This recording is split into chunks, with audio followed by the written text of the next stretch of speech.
Tiba-tiba nggak ada angin, nggak hujan, menyatakan undur diri dari jabatannya sebagai wakil bupati. Siapa beliau? Nah, itu Bang, kasih bocoran, Bang. Ya. Kenapa, Bang? Ini kan zona nyaman banget tuh, Bang. Wakil bupati, fasilitas daerah sangat banyak, ada judan, ada rumah dinas, segala macamnya. Tiba-tiba keluar dari zona nyamannya. Walaupun tugas wakil itu kan, ya terus ini dah tugas wakil. Pak Bupati bilang di kantor dulu seharian. Kantor dulu ya, kita di kantor gitu kan. Kita tidak bisa menjamin semua orang tuh menyukai seluruh keputusan kita. Setiap keputusan yang kita ambil pasti ada yang suka, pasti ada yang tidak suka.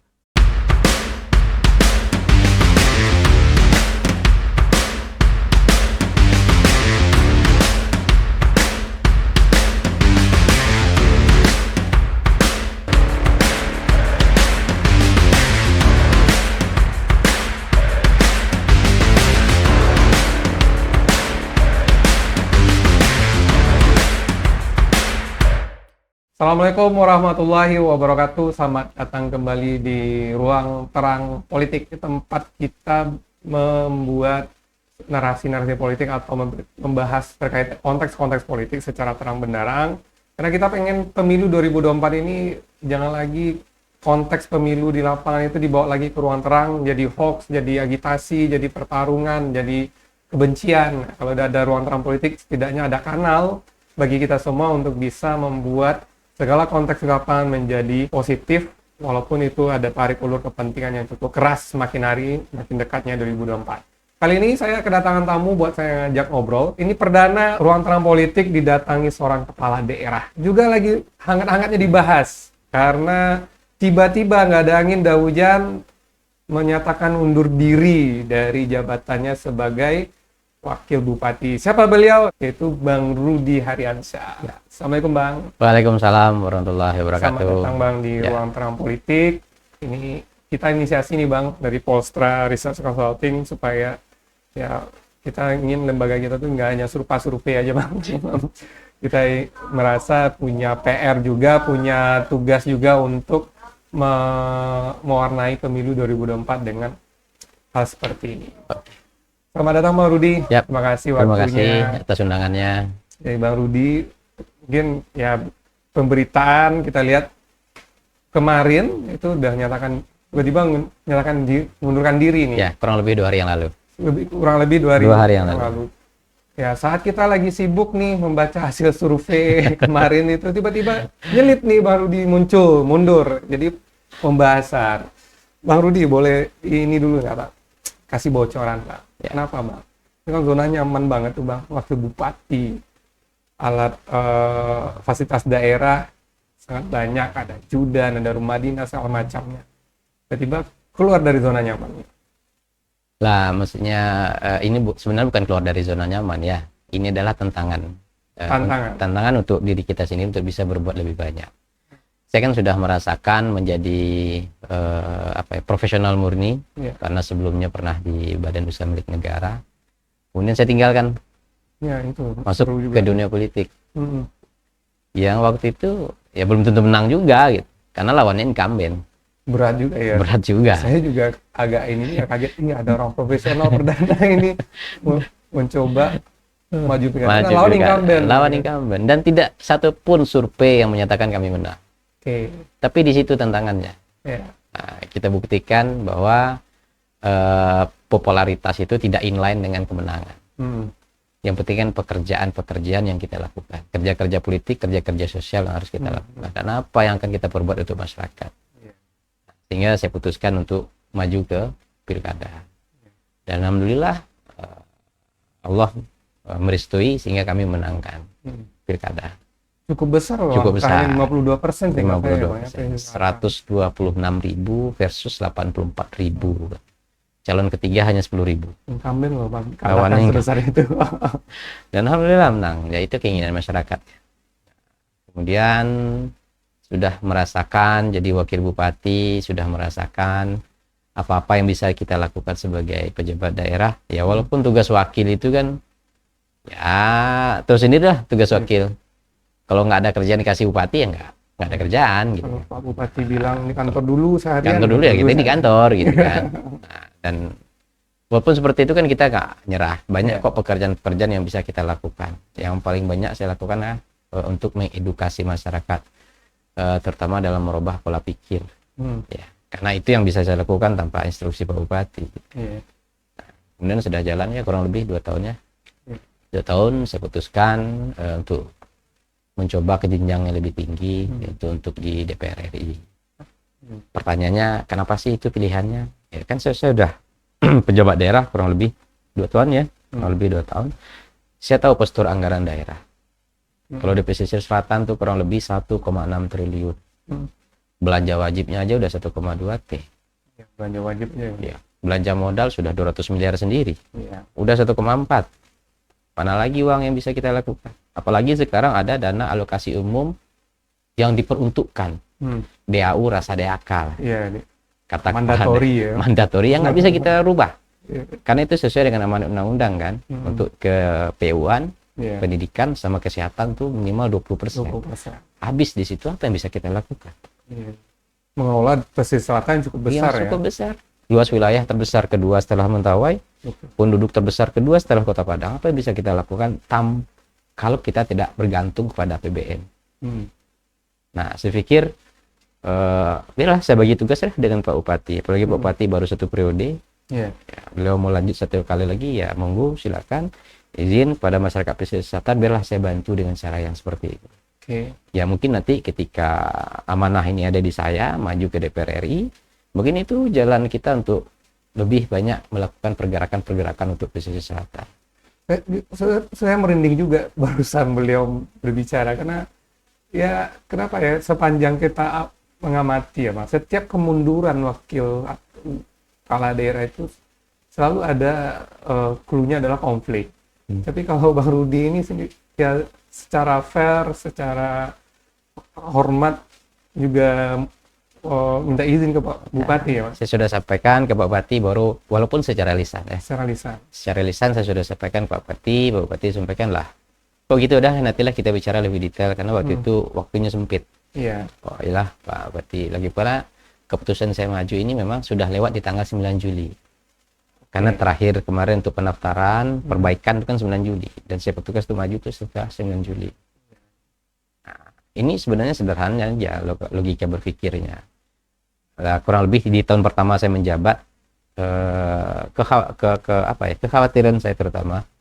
Saya sempat tanya sama Kadis PSDA waktu itu. Apa yang menyebabkan petani kita ini? Ya kita tahu ya, pesisir selatan kan lumbung padinya Sumatera Barat. Kenapa sekarang kita tidak pernah lagi merasakan bahwa PSL ini lumbung padi Sumatera Barat? Ya ternyata penyebabnya adalah buruknya jaringan irigasi. Primer kah, sekunder kah, tersier kah? Iya. Kalau kita bicara jaringan irigasi primer dan sekunder itu kan bukan kewenangan kabupaten. Iya. Kabupaten kan yang tersier aja. Iya, masih banyak yang Yang di luar. volume yang besar yang terutama bersinggungan dengan sungai besar itu yang untuk dam-dam primer, jaringan primer itu. Jaringan sekunder tersier nggak akan jalan kalau primernya nggak dikerjain. Timpang juga ya Pak. Ya airnya dari mana? Iya betul. Kan harus primer kosong kan. Ada tersier, ada primer. Kalau ada tersier, ada sekunder, primer nggak dikerjain, kosong airnya nggak ada. Jadi inilah kekhawatiran saya. Oh ini nggak bisa dikerjain dengan APBD. Ini harus APBN. Nah, berapa sih anggaran yang dibutuhkan oleh pesisir selatan untuk memperbaiki seluruh jaringan irigasi? Kurang lebih 400 miliar. Untuk Keseluruhannya. Kalau 400 miliar ini digelontorkan untuk memperbaiki seluruh jaringan irigasi, bisa dipastikan tuh tanaman padi, sawah itu tuh 3 kali setahun. Iya. Kalau sekarang kan hanya 1 kali setahun. 1 kali setahun. Iya, berdasarkan sawah tak ada hujan aja. Kenapa? Karena secara irigasi ekonomisnya juga nggak. Berarti kan nganggur itu. 2 periode tanam tuh nganggur. Betul. Nah, ini kan masalah. Dan ini kalau nggak kita dalam artian, ya tolong loh Pak Presiden bantu nih gitu. Iya. Kalau kita nggak lakukan itu yang akan terjadi. Artinya saya garis bawahi Pak Rudi maju DPRI karena ingin bantu Pak Bupati sekarang. Ya kurang lebih seperti itu. Kan kita bagi-bagi tugas lah. Bagi-bagi tugasnya. Ya karena seperti disampaikan tadi, ya terus terang kalau untuk pribadi dan keluarga sebenarnya di zona yang dulu tuh udah selesai. Saya di pegawai badan usaha milik negara kok. Udah top yang udah settle lah dalam artian kan. Dalam artian sebenarnya kalau untuk pribadi udah selesai. Jadi maka kita mengikhtiarkan diri untuk mengabdi. Kita kasih kesempatan pada masyarakat pesisir selatan, oh ini lo pilihannya, dan ini yang saya tawarkan. Kalau masyarakat pilih, ya saya akan bekerja. Kalau masyarakat nggak pilih, ya sudah.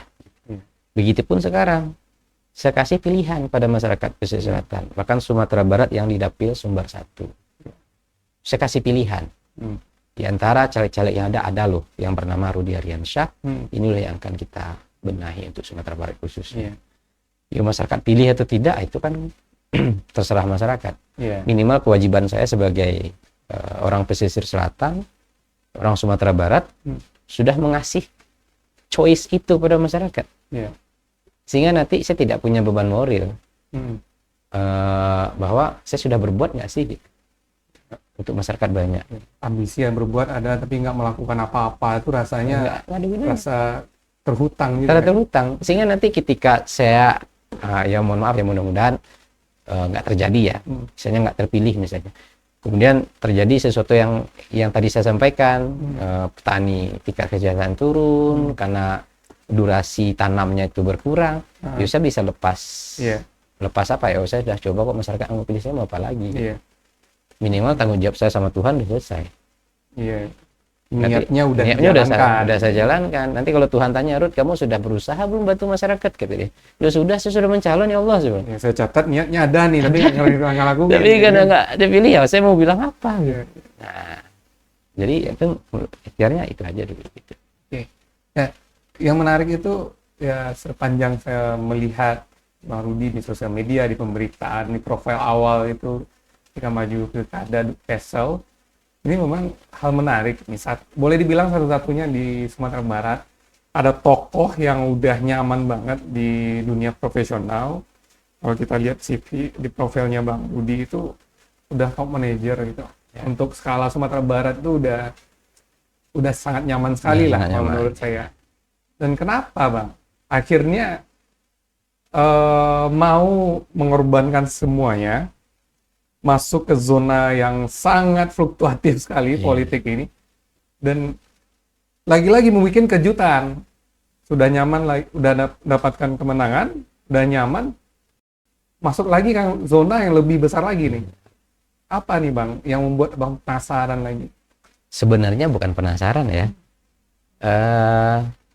Ya intinya ya bagaimana di kehidupan ini kita meninggalkan legacy untuk masyarakat. Kita meninggalkan legacy untuk ya keluarga atau anak keturunan, bahwa bapaknya dulu pernah melakukan ini loh gitu. Dan kalau saya tetap di dunia profesional, apakah itu bisa jadi cerita untuk anak keturunan saya nanti?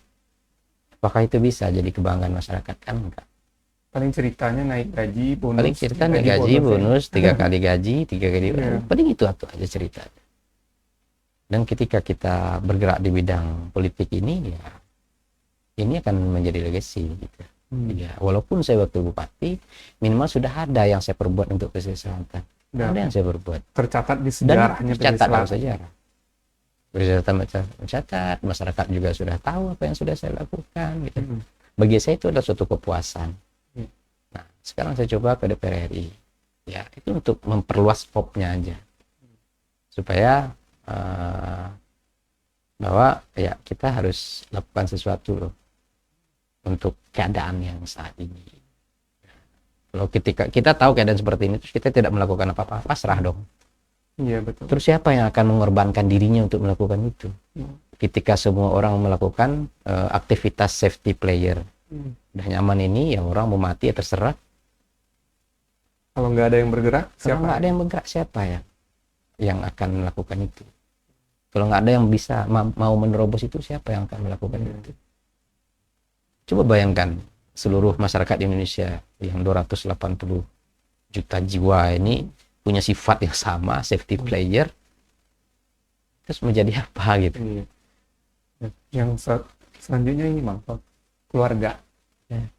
Gimana penerimaan keluarganya Bang Rudi sendiri ini? Karena ya mungkin udah berkeluarga udah belasan puluhan tahun ya.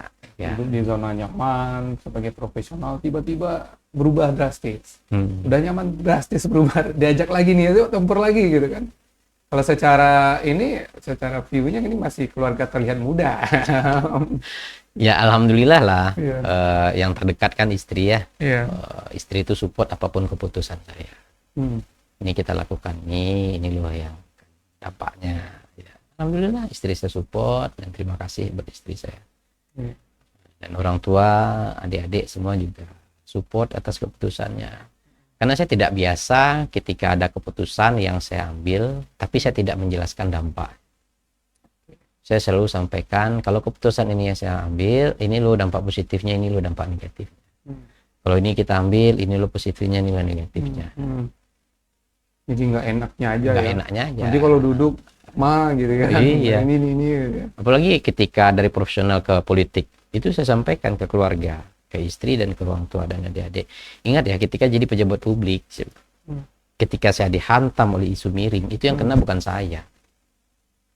Istri ikut kena, bapak ikut kena, ibu ikut kena, adik-adik ikut kena. Anak juga Anak depannya. juga Karena kena. tadi itu legasinya jadi negatif. Iya, semuanya akan kena dampak. Maksudnya, ya apalagi kita orang Minang. Lihat tuh sudah di ponakan siatu, anak siatu.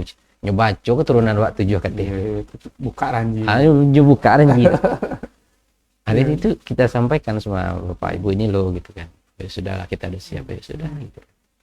Toh nanti sesudah ini apa yang terjadi? Wallahualam bisawab lah. Tapi secara manusiawi pasti agak kaget juga ya Pak. Kali keluarga itu penyesuaian lama nggak? Enggak juga. Enggak juga. Tapi sekarang udah terbiasa lah. Sekarang udah dunia ini. terbiasa. Karena melihat mungkin dunia profesional dulu semua kalau sosial media kan tentang jalan-jalan, tentang keluarga, pekerjaan, positif Hidup semua lah. tenang, hidup Nggak ada tenang. resistensi. Nggak ada resisten. Ketika jadi politisi, itu pro kontra aja langsung jalan nih. Itu ngerasain nggak keluarga? Kalau keluarga ngerasain ya. Hmm. Cuman kan selalu saya sampaikan, walaupun kita bukan politisi, kita orang biasa misalnya, kita tidak bisa menjamin semua orang tuh menyukai seluruh keputusan kita. Setiap keputusan yang kita ambil pasti ada yang suka, pasti ada yang tidak suka. Kita tidak bisa menyenangkan Kita tidak semua orang. bisa menyenangkan semua. Siapapun kita. Hmm. Siapapun kita selaku kedua kepala keluarga nih, kita bapak, kita punya istri, punya anak, kita ambil keputusan, oke, kita besok jalan-jalan ke Bali. Belum tentu anak kita yang nomor 1, nomor 2 itu suka jalan-jalan ke Bali. Iya. Pasti ada yang suka ke Bali, ada yang suka ke Jogja, Iya, ada yang suka di rumah aja gitu. Betul. Itu kan choice, Iya. itu kan pilihan. Jadi ya sudah, yang penting kita lakukan ini, ya kita tahu dampak baiknya. Kan pemimpin ini ibarat orang berlayar. Iya. Dia kan nahoda, Iya. kapten kapal. Hmm. Posisinya di mana? Posisinya paling atas. Dia tidak megang kendali, dia hanya pegang perintah. Iya. Dan ketika dia menyuruh si nahoda belok kanan, apakah dia harus jelasin ke nahodanya kita harus belok kanan Iya. sama si kapten? Hmm. Kan enggak juga. Hmm. Dan apakah nahoda harus nanya? Iya. Kan enggak juga. Betul. Dia harus sami'na wa ta'na sama pimpinannya. Nah, kenapa dia bisa melakukan itu? Ya karena dia posisi paling atas, dia tahu di depan itu ada batu karang Batu karang. misalnya. Belok kanan gitu. Kan dia tahu di depan itu ada batu karang. Iya. Dan kan nggak mesti dikasih tahu sama. Hmm. Dan mungkin pada saat keputusan itu diambil kan ada yang suka, ada yang tidak suka juga. Tapi penyelesaiannya cukup cepat ya. Ya, Karena udah terbiasa. Ya, karena kan saya terbiasa di perusahaan dulu tuh helikopter view-nya tuh harus selalu dinaikkan. Iya. Sehingga sudut pandang kita jadi lebih luas. Ya, kalau kita sebagai supervisor, helikopter view kita harus sebagai manajer. Kalau kita manajer, helikopter view kita harus sebagai GM. Kalau kita GM, helikopter view kita harus direktur. Iya. Sehingga kita lebih melihat kondisi itu lebih luas. Jadi kadang kan kita menjustifikasi sesuatu itu kan karena sudut pandang kita aja yang kecil sebenarnya. Iya, iya.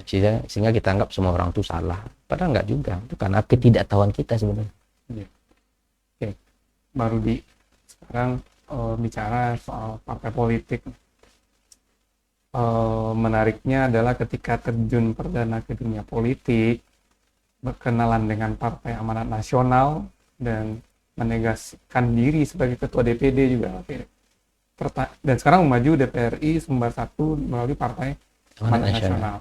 Pertanyaannya kenapa memilih bernaung di bawah bendera Partai Amanat Nasional? Saya nggak tahu ya, mungkin darahnya aja kali ya. Karena bapak, kakek segala macam itu kan Tulen Muhammadiyah, Oh, keturunan Muhammadiyah. keturunan Muhammadiyah. Hmm. Dan pada saat Partai Amanat Nasional pertama kali didirikan pada tahun 98-an ya, kemudian dibawa ke Sumbar, ya bapak saya sendiri karena tokoh Muhammadiyah, termasuk orang yang membiayai berdirinya Partai Amanat Nasional di Kabupaten Pesisir Selatan. Bukan DNA-nya aja Muhammadiyah, tapi juga bagian dari Iya, karena kan membiayai dulu sampai- PAN itu kan identik dengan Muhammadiyah. Sehingga seluruh kader Muhammadiyah waktu itu berbondong-bondong, bergotong royong lah untuk membesarkan Partai Amanat Nasional. Dan mungkin pada saat itu pengorbanan yang dilakukan oleh bapak saya untuk membesarkan partai, dan bapak saya nggak dapat apa-apa pada saat itu, dia tidak jadi anggota dewan, tidak jadi ketua partai, nggak dapat jabatan nggak politik dapat jabatan ya, apa-apa, pemerintahan. pemerintahan nggak dapat apa-apa. Tapi Allah kan maha hadir. Iya. Ketika pengorbanan bapak saya itu dilimpahkan ke saya. Saya juga nggak tahu kenapa saya pilih Partai Amanat Nasional. Ya, jelas ini skenario Allah. Oh, ya artinya DNA politiknya keluarga memang udah dari dulu. PAN juga. Bukan karena di maju pilkada kemarin PAN yang dukung, waktu itu Bang Rudi udah jadi kader belum?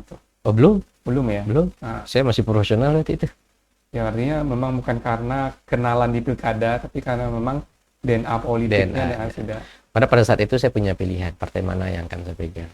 Oke. Cuman entahlah Allah berkata lain, dipermudah ke Partai Amanat Nasional. Sekarang hal lain dari Partai Amanat Nasional apa yang menarik? Sehingga ini makin, ya boleh dibilang semakin percaya diri nih maju ke DPRI lagi dengan Pak. Saya pikir lebih nyaman aja ya, karena dengan ketum itu, dengan pengurus DPP, seluruh kader tuh hampir nggak ada jarak. Saya bisa makan satu meja dengan seorang ketua partai yang juga seorang menteri, tokoh nasional. Saya bisa makan satu meja. Padahal saya siapa sih? Hanya ketua DPD kok. Di atas saya masih ada DPW, masih ada DPP. Iya betul. Tapi beliau dengan rendah hati, ya Tetap satu meja. tetap satu meja. Nggak ada kasta. Nggak ada kasta-kasta. Ya mohon maaf, partai lain mungkin agak susah. Iya. Ketua umumnya rasanya selalu difoto aja. Saya Foto kantor. Tapi nggak pernah tapi ketemu. nggak pernah ketemu. Tapi di PAN itu bisa. Saya ketemu ya. Bang Rudi, ini sedikit kita bicara tantangan. Kalau secara kompetitor nih, incumbent itu kan nomor satu masih banyak yang maju, ngulang lagi ceritanya. Di PSL sendiri juga tokoh-tokohnya setidaknya ada 2, tambah Bang Rudi 3 yang putra daerah maju di Sumbar 1 DPRI. Nah, dalam rentang waktu 6 bulan nih, sejauh mana kesiapannya Bang Rudi untuk memastikan pilihan ini bukan pilihan yang salah? Kembali ke cerita tadi ya. Saya ikhtiarnya udah bulat kayaknya. Ya semuanya dibalikan kepada Allah ya. Walaupun ada kerja-kerja politik yang saya lakukan. Saya pun pede gitu. Kenapa sampai pede? Ya kan saya sudah bertempur di pilkada. Oke, udah melatih sebuah pertarungan juga. Dia sudah bertempur di pilkada. Yang itu dilakukan di tahun 2020.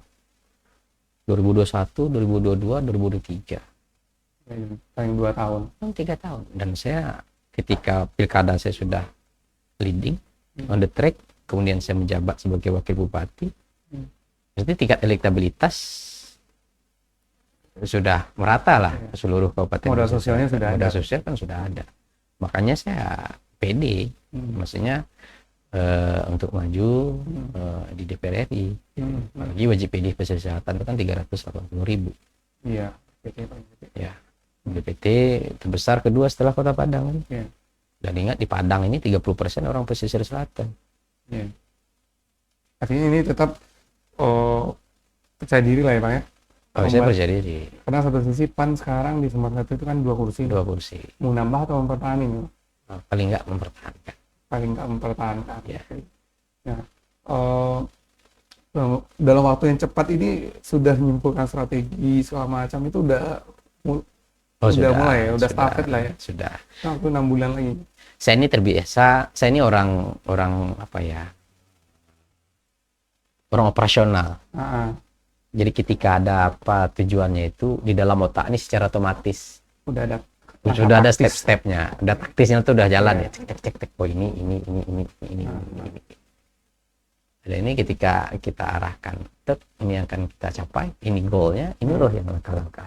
Artinya sudah diperhitungkan Sudah betul ya, diperhitungkan. bukan karena bangun pagi pengen jadi DPRI daftar besok Oh, enggak. umumin. Udah saya hitung di atas kertas berapa kekuatan saya. Oke. Nah sekarang kita bicara sumber satu atau sumber secara keseluruhan, apa yang ingin diperkuat nih? Jadi begini, kelemahan kita, ya saya tidak bermaksud mengkritik ya, karena kita juga ada di dalam. Itu adalah lemahnya komunikasi. Kita tidak memanfaatkan seluruh sumber daya yang ada antara kepala daerah, antara perangkat daerah, komunikasi dengan senior-senior kita yang di PRRI itu seperti apa. Kemudian kan kita juga banyak anak-anak kita ataupun keluarga kita yang menjabat di pemerintahan pusat. Dan ini yang belum dimanfaatkan sebenarnya. Jalan sendiri-sendiri. Masih jalan sendiri-sendiri. Dalam barat kita pengen ke Bukit Tinggi nih. Ya, ada yang lewat Solo, ada yang lewat Padang Panjang. Ada yang naik mobil, ada yang naik motor, ada yang naik sepeda. Sampai dia ke tempatnya. Iya. Tapi sendiri-sendiri. Ada Iya, yang cepat, ada yang lama. Nah, ini yang harusnya kita satukan. Iya.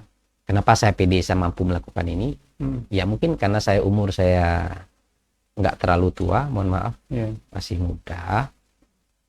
Dan itu tidak membuat saya malu harus bertemu dengan seorang kepala daerah. Karena udah terbiasa juga di usia sekarang udah mencoba Yang masuk. pertama itu. Yang kedua, ya rata-rata kepala daerah kan usianya di atas saya. Walaupun ada yang sepantaran. Kan saya nggak malu dong ketemu. Nggak gengsi. Kadang kan, ngapain saya temu dia? Orang di bawah saya kok umurnya kan. Ini DPRI orang pusat nih. Orang pusat nih. Nah, orang pusat nih. Artinya karena udah ngerasain sebagai orang pemerintahan daerah. Udah ngerasain. Saya tahu lemahnya seperti Gimana lemahnya komunikasi dan koordinasi ini udah. Dan itu poin yang ingin Bang Rudi perbaiki dulu. Itu yang penting. Ya kan apa salahnya kalau amanahnya ada di saya duduk di PRRI, ya apa salahnya saya sowan ke seluruh kepala daerah yang ada di dapil saya. Bukan datang ujuk-ujuk sebagai orang pusat. Bukan yang datang sebagai ujuk-ujuk, datang sesuatu nih, kue. Kalian kalau mau datang dong, ngadap saya dong gitu. Atau kita dengan gagahnya duduk di singgasana kita, ya kalau daerah butuh lapor dong sama saya, nanti saya bawanya. Mana proposalnya kan gitu. Kenapa salah aja kan kita pulang mampir ketemu dengan ini. Jadi apa nih yang bisa kita bantu? Kan nggak mesti di komisi yang sama kan, nggak juga. Memang ketika misal nanti kita di komisi 2 misalnya, apakah haram kita ketemu dengan Menteri PU? Ini soal komunikasi. Kan enggak juga kan? Karena berada di DPRI kan lebih mudah lagi ketemu kementerian jadinya. Iya. Kan kita temu butuhnya apa, ya kita sinkron kan. Maksud saya, ya kita jadi anggota dewan ini ya kita katalisatornya aja. Walaupun komisi kita nggak bidangin persoalan itu, kalau persoalan itu urgent, ya kan enggak masalah. Ya contoh di kabupaten atau di provinsi kan banyak komisinya. Komisi 1, 2, 3, 4. Apa komisi 4 ini haram dia bertemu dengan kadis ini? Kan enggak juga kan? Bisa-bisa aja. Nah, ini yang harus dibuang gitu. Saya ini jadi wakil rakyat, jadi DPRI, ya bukan mewakili komisi ini gitu. Saya mewakili seluruh kebutuhan yang ada di dapil saya. Dan tidak hanya pada dapil yang memilih. Dan tidak hanya pada dapil yang memilih harusnya, karena dia skopnya udah nasional loh. Dan ngapain juga kita harus terbelenggu dengan saya hanya di komisi 1 ngurusin ini, kan kita terbelenggu dengan hal itu. Dan kita dipilih untuk di komisi 1 kan enggak. Dipilihnya itu jadi anggota DPRI. Dipilih itu menjadi anggota DPRI. Bukan anggota DPRI komisi sekian. Bukan kan? Nah, jadi ketika kita lakukan itu, ya kita kan sebenarnya mengkerdilkan diri kita sendiri sebenarnya. Ya, emang di atas komisi haram kan enggak juga. Artinya semuanya udah matang lah ya Pak. Ya, insya Allah. Menghadapi sisa waktu 6 bulan kampanye, semua sudah, artinya Pak Rudi sudah siap. Sudah siap. Dengan niat yang sudah bulat dan tekad ya. Ya niat, tekad sudah bulat, ya hasilnya kita. Sejauh ini sejak mengumumkan ya secara informal ya kalau kita sebut ya. menyatakan diri mundur jadi wakil bupati itu gimana dinamikanya Bang? Dari segi pendukung sendiri gimana? Ya pasti ya. Tadi saya bilang ya, setiap keputusan pasti ada yang suka dan yang tidak. Yang jelas keputusan saya ini merubah peta politik. Iya. Peta politik Sumbar 1 dan pesisir selatan. Jadi di survei kemarin itu nama Rudi Ariansyah ada, tapi ada angkanya itu dalam kondisi Rudi Ariansyah tidak mengatakan, belum mendeklar. Jadi kalau biasanya kalau ada letupan politik seperti ini ya akan ada sedikit kenaikan dan belum ditambah lagi penetrasi di lapangan. Oke, mungkin Bang Rudi mau closing statement apa gitu? Silakan. Ya, jadi pada seluruh masyarakat Sumatera Barat, masyarakat pesisir selatan lah pada khususnya, ya mungkin banyak ya bertanya-tanya kenapa putusan ini diambil gitu kan. Mungkin banyak yang berharap saya masih tetap di daerah. Ya yakin dan percayalah bahwa keputusan ini mudah-mudahan baik untuk semua orang. Karena tidak semua yang saya ketahui harus saya kasih tahu kepada seluruh masyarakat. Saya yakin ya atas pertimbangan saya dan orang-orang terdekat, ya saya pikir ini adalah pilihan yang terbaik untuk kebaikan bersama. Ya, untuk kebaikan bersama. Ya mudah-mudahan masyarakat mendukung pilihan ini, walaupun ada gejolak, riak, ya bagi saya itu biasa. Biasa, cuman saya titip pesan pada seluruh masyarakat, kalaupun ada yang pro, kalaupun ada yang kontra, ya tetap dijaga narasinya. Tetap dijaga narasinya untuk tidak menghujat, memburuk-burukkan. Ya ingat, saya ini adalah bagian dari masyarakat juga. Ketika saya diburuk-burukkan ya sama aja memburukkan diri sendiri. Iya. Ya, saya masih teringat teman saya bilang kalau dia dihujat tuh serasa padahal ini menghujat pakai bahasa Minang berarti dunsana saya juga. Kan kita ini masih saudara. Iya. Ya kan, masih satu perut. Iya. Sama-sama keturunan Nabi Adam dan Siti Hawa. Nah, kalau ada perbedaan sikap, pendapat, hal biasa. Itu kan hal biasa. Menyikapinya yang harus luar biasa nih, jangan. Ya, menyikapinya harus elegan. Luar bakar. Ya, jangan bernarasi jelek. Ya karena belum tentu yang kita sampaikan itu benar. Ingat ya, di media sosial itu ada nama dosa jariah. Iya, kalau yang kalau yang kita sampaikan itu ternyata tidak benar, hoax misalnya, dan itu selalu menempel di media sosial sampai kita mati nanti, ketika itu masih dibaca orang dan orang percaya, ya dosanya masih ngalir kok. Daripada ninggalin dosa jariah, ya mendingin ninggalin amal jariah. Dan ini kita klarifikasi, konfirmasi ini langsung ke Bang Rudi, perpisahan dengan Pak Bupati mundur tidak meninggalkan hal-hal yang ya resisten atau sentimen. Biasanya yang lain-lain kan gitu tuh kalau perpisahan. Ya enggak lah, buat apa gitu. Iya. Ya buat apa sih, nggak ada untungnya. Iya. Nah, memang ketika saya menghujat Pak Bupati, apakah masyarakat akan milih saya kan? Ya misalnya gini, belum tentu juga. Mumpung mau pergi juga nih, gitu. Enggak lah. Karena bagi saya hubungan antar manusia itu bukan sebatas jabatan ya. Karena sama-sama tidak menjabat, nanti kan kita masih tetap berhubungan. Gitu. Ya, tapi ini bukan dibuat-buat ya, karena ya saya sendiri, kami melihat ini menarik juga ketika ya tadi yang sampaikan mayoritas itu selalu bikin kontroversinya karena kurang nyaman dengan kepala daerahnya main sendiri katanya. Dan terakhir itu kan di daerah tangga kita juga mau pindah maju sebenarnya ke DPRD provinsi, tapi bilangnya karena bupatinya nggak mau koordinasi, main sendiri gitu kan. Jadi secara pendidikan politik kita nggak setuju juga. Tapi ini kita apresiasi lah sikap yang ditunjukkan abang saya ini, Bang Rudi, tetap menghormati yang ditinggalkan, malah niatnya maju karena ingin membantu bupati, dan tidak hanya bupati pesisir selatan, tapi seluruh kepala daerah yang ada di Sumbar 1.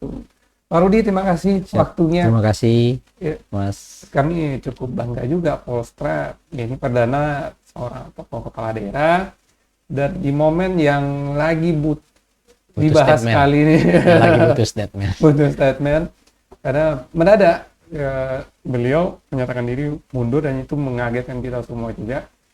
Tidak ada desas-desus segala macam, tidak ada isu-isu negatif, keretakan segala macam, tiba-tiba menyatakan diri mundur dan maju DPR itu. Semoga lancar Bang, segala Siap. niat baiknya. Amin.